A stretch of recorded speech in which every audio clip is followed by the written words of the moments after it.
Hey Perry, that was a nice, honest video. I appreciate that. Of course you would accept money if somebody offered it to you. Why wouldn't you?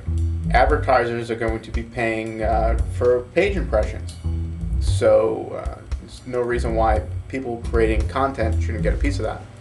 But here's how I think that relates to this whole Renetto fiasco that's going on. We know that YouTube is going to launch this so-called profit sharing platform. It's not really profit sharing, and here's why. If anything, it's the content creator sharing their profit with YouTube.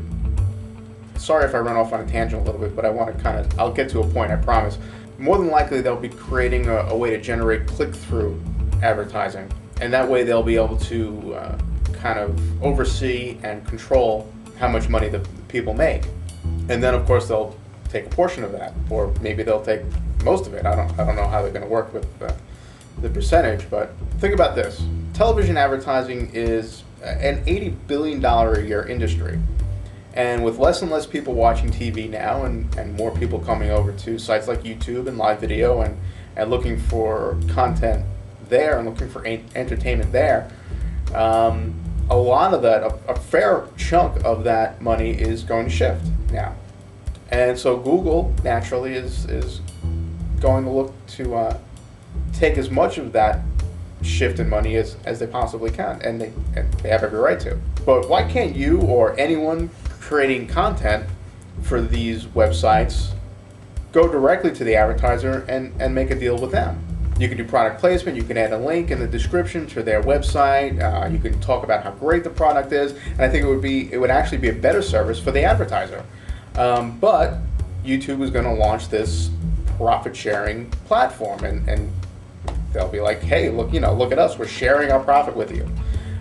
When the reality of it is if you were to strike a deal directly with an advertiser, you would probably make more money, and it would probably be a better deal for the advertiser as well. All right, so let me get to how I think this relates to Paul Robinette. Let's say YouTube follows a similar format as Savor, and they have an ad at the end of each video, as well as who knows, maybe there'll be ads on the side of the video as well, that if you click to it, you'll get paid a few cents per click. There are very, very few people right now on YouTube that could possibly benefit from a structure like that.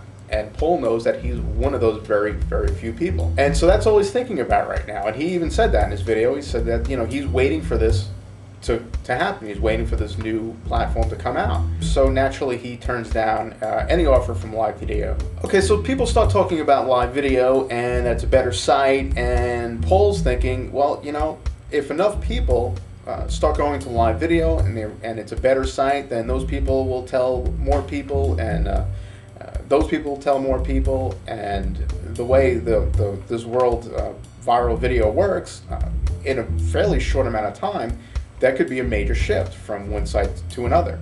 I don't think that's completely unrealistic. And so what's Paul do? He takes the focus off of live video and puts it on himself. Even if it's in a negative way, he puts the focus on himself and, of course, YouTube, since this is where his video is. And boy, did it work.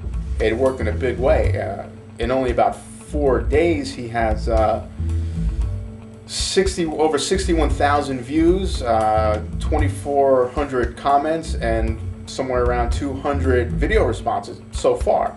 And that's not including the follow-up apology video, which is another 12,000 views so far.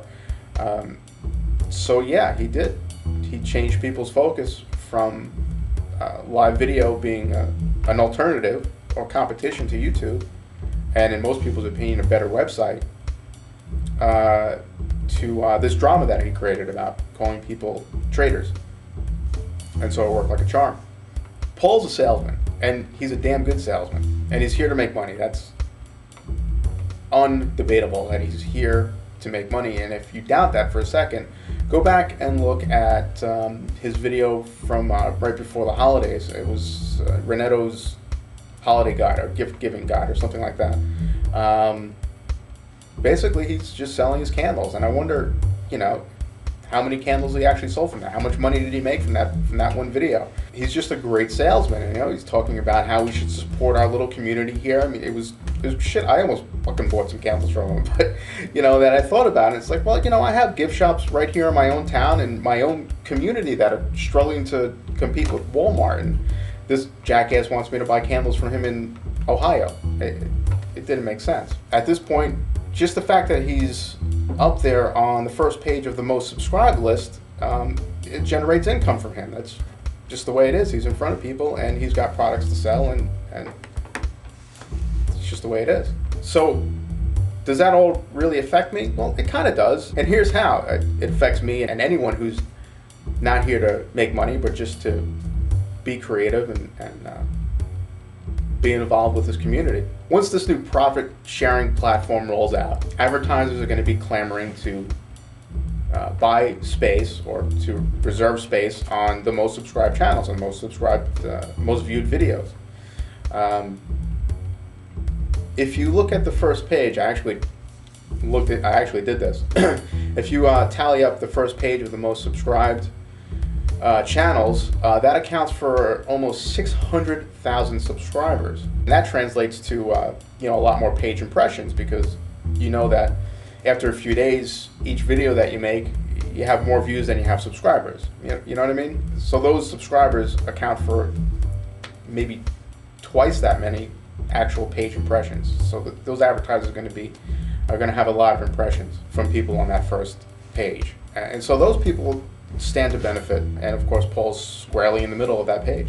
So what I'm thinking is that in order for YouTube to keep those advertisers happy, advertisers that are already spending money on those channels, YouTube's probably going to feature those channels more, and whether they deserve it or not. So now all of a sudden YouTube's going to start feeling a lot less like our choice, people's choice, and a lot more like network television. The network, or YouTube, will be shoving these videos and these channels in our faces. They'll be featured all the time, and those features will be based more on ad revenue rather than good creative content. This would make it nearly impossible or very difficult for anyone else to get featured and to get views and get subscribers, no matter how much they might deserve it. So now the site's going from a place where people can come and put up creative content and express themselves and be involved with this great community, to a place where people are just going to come and try and make money. And anybody who watches TV or watches movies knows that most of the time money and creativity don't coexist all that well. So if you really want to know what I think, I say don't just unsubscribe from Renetto. I say unsubscribe from anybody on that first page. I'm not saying that those people don't deserve it, or they don't deserve your support. I'm just saying maybe we need to level the playing field a little bit.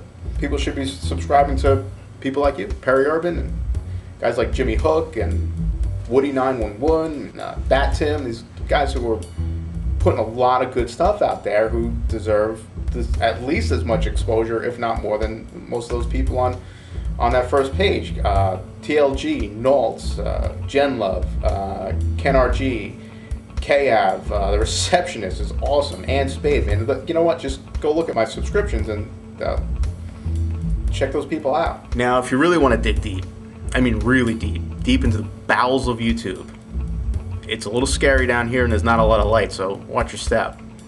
Go check out guys like The Frozen Ghost and Sandproof and Falcon Bot, 30 and Out. These guys are pretty cool too, so check them out. And if you really want to lower your standards, actually, if you have no standards, you could always subscribe to me too. I appreciate that. Alright, I guess that's about it for now. I'll see you soon. Ciao.